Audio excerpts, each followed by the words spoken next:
Welcome back. The Council of Governors has now withdrawn training services and payment of salaries for doctors undergoing postgraduate studies both in the country and abroad. The governors say that the move will help save on the county's spending, urging the national government to own up to its role. They spoke at a consultative meeting in Mombasa to reflect on policy and legislative experiences under the Universal Health Coverage agenda at the county level. Kevin Mutai with more. The county bosses ratified 20 resolutions arrived at during the conference, among them payment of salaries for doctors. The Ministry of Health must pay for that because we have no budget for that.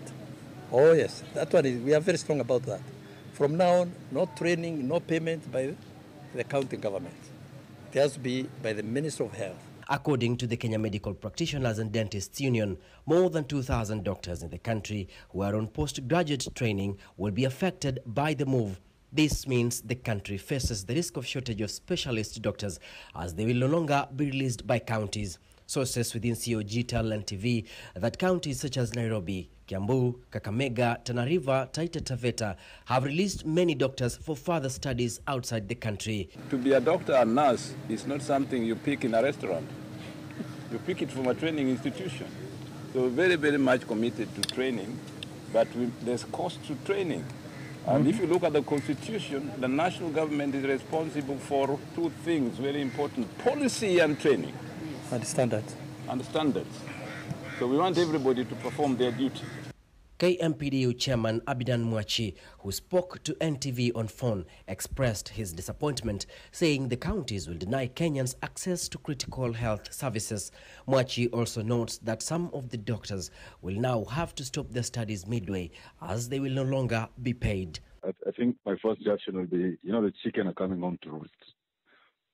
We had indicated earlier that the county government were not well placed to handle the human resource function because of the dynamics involved in handling it.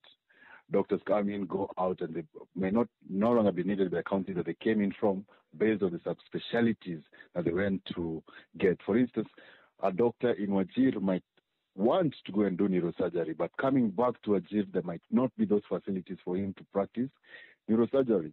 So it's only prudent that the training of healthcare workers is centralized. The council and national government indicate they will jointly undertake a coordinated and comprehensive review of the existing health policies and legislation in the next 6 months.